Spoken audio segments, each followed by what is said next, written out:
Last week munti ko na nga hindi maikarga yung 3 entry ko sa club ng CLRPC. At kung bakit, ganito kasi yun. Buti nagbasa ako ng advisory. Akala ko Sabado pa ang loading namin ng second lap. Ngayon na pala, Friday pala. Kaya, sige tayo na to. Ang akala ko kasi Sabado pa rin ng gabi ang loading para sa second lap namin. Kaya dapat lagi tayo nagche-check ng advisory ng club.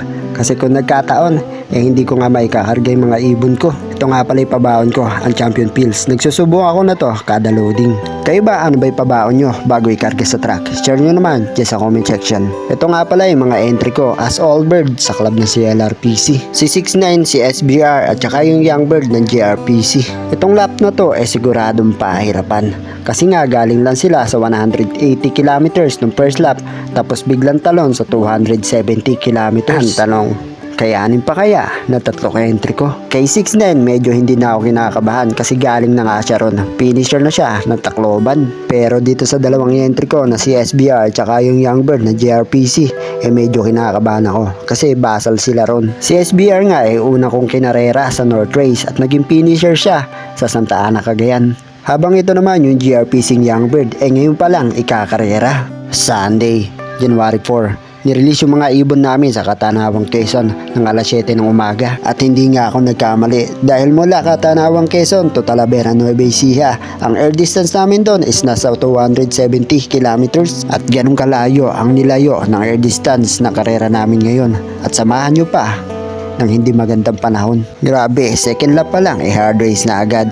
Dito sa location ko medyo makulimlim lang pero hindi natin alam sa dadaanan ng mga ibon kung umuulan ba or hindi at lumipas ang oras. Mababa na ang speedan dito sa akin at sa dami ng entry ilan pa nga lang yung mga maswerteng nakapagpauwi. Hudyat nga ito na panigurado inabutan ng ulan sa daan yung ibang ibon. Hindi na talaga ako mapakali ng mga oras na yan dahil ilang sandali na lang cut off na. Makauwi pa kaya yung mga alaga ko? Ayos, 6-9 first bird. Ayos, live. Nice boy. Second lap, 270 kilometers. Ayos boy. Kala ko ba sa 0 tayo. Sa 6,000 entry 1,000 plus pa lang yung nagka-clock. Ito, clock tayo, 6-9 first bird. 270 kilometers. Ayos. Mag-clock muna kami guys. Nice boy. O baka mapagpalit mo. Bye. Ayun, kala ko sa 0 tayo. Hanip na yan. Tagal ng pauwi yan. Maganda ba yung katawan? Ayos. Dumukot na. Oo. 2 pa. Sana mag-clock pa yung 2. Yes. Second lap pa na. Pahirapan na. Mag-clock. Dito dumano. Diyan sa dumano. Buti na aninag ko. Parang hindi ko nakuhanan yung paglanding niya. Live, meron na tayo sa sumunod pa sa aling 2. Ha? Kaya nga. Hindi nagtagal, dumating din ano. Grabe guys, nagpahirapan ngayon.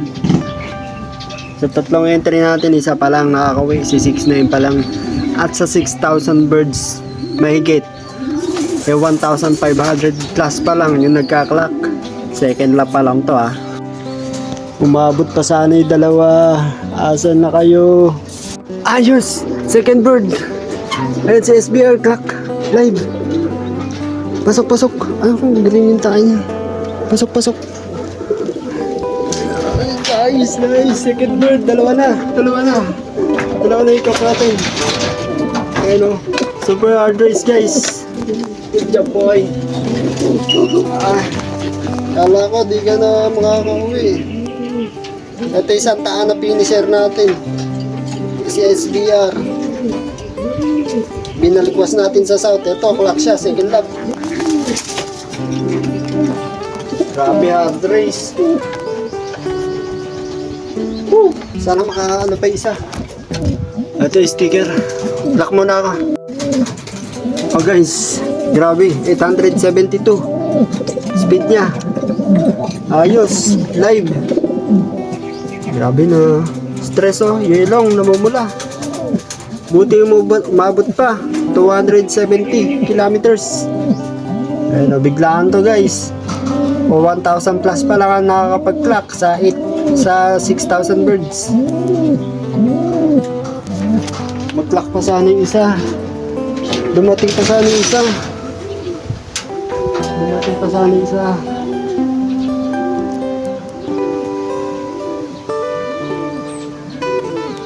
Time check. 12:09. Umabot pa sana yung checkered na YB.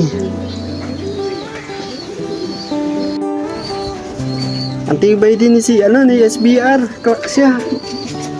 Live guys, live. Umabot pa sana yung isang entry natin. Ang cut-off natin guys, 125. Launa pa. Oras pa lang. 12:16 pa lang. Isang oras pa mahigit.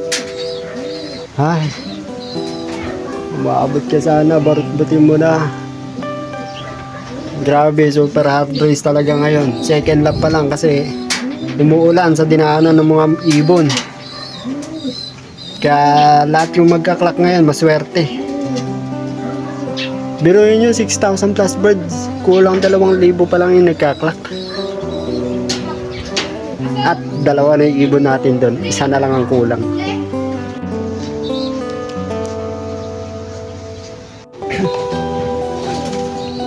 Ubus na yung marathon natin. Ito na lang. Ano rin naman to? Ayan. Electrolytes guys. Pagsalubong. Ubus na yan natin marathon.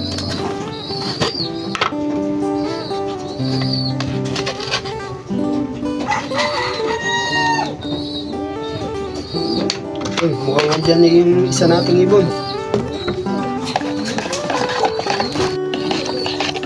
Unleaded.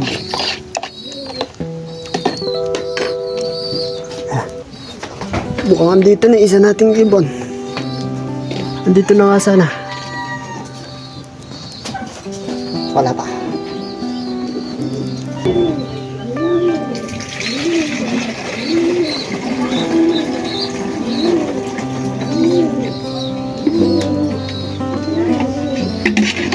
Ay, mabot pa sana.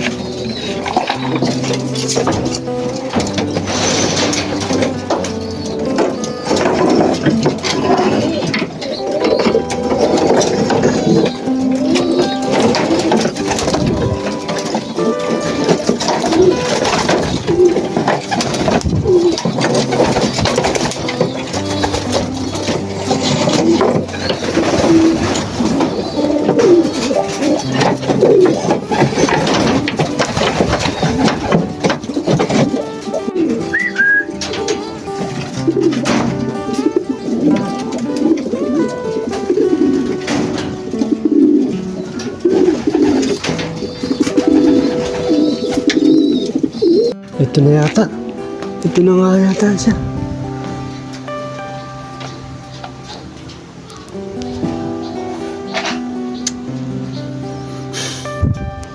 Nag-iingay sila eh. Kapag may dadating na ibon, nag-iingay sila. Ba't kayo ganyan ha? Niloloko niyo ako.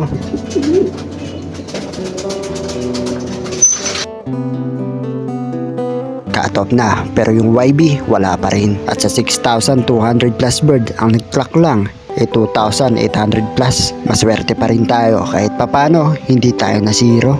Pero sana lang talaga makauwi pa rin yung young bird natin ngayon. At ang plano ko sa kanya kung sakaling makakauwi pa siya, ililipat ko nga siya ng club sa BBC at GRPC combine. Kasi kung pagpapatuloy ko pa siya, wala na rin siya mapapala dahil butas na. Good morning guys. Kagigising ko lang. Kagabi pa ito. Ay, ito. Ayan, 3-3 tayo from 270 km second lap. Super hard race. Nakauwi rin yung YB. Alas 7 na. Kagigising ko lang, napuwit ako. Ito. Pasok. Ito na siya guys. Good job. Nakain na siguro niya yung binigay kong pagkain dito, yung nilagay kong pagkain. Alaan eh. Kaya busog na yan. Good job boy. Pasok. Good job. Okay pa ibon, ikakarga pa natin to pero pag nagsimula yung derby ng BBC, lilipat na natin siya doon. Pakak! Tibay din na to ah. Yan, subo tayo ng Hesoyam Cup guys. Kasi baka uminom to sa kung saan saan, ma-detox na siya agad.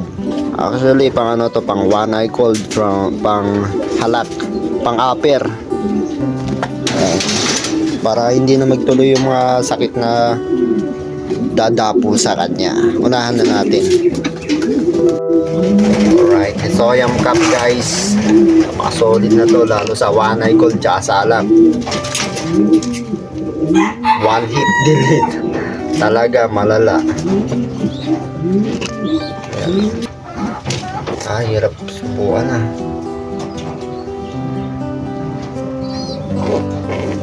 Alright, sentrum na tayo guys. Kaso ako'y napustom ah. Siguro kahapon pa ito ng hapon. Kasi magang-maga nandito na siya. Alright, tuloy ang laban. Tibay ni Floriso, no?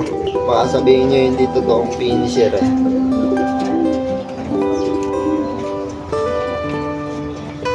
Ay, sticker guys. 179 ang kanyang speed. Ayan, yan ang katunayan guys na galing siya doon. Yes sir. Lipat natin to sa kabilang club. Wala na rin to. Butas na eh. Pero sa may kabilang club, meron pa siyang pag-asa dahil young bird siya ng GRPC. Ayan. Hindi para sa kanya. Alright.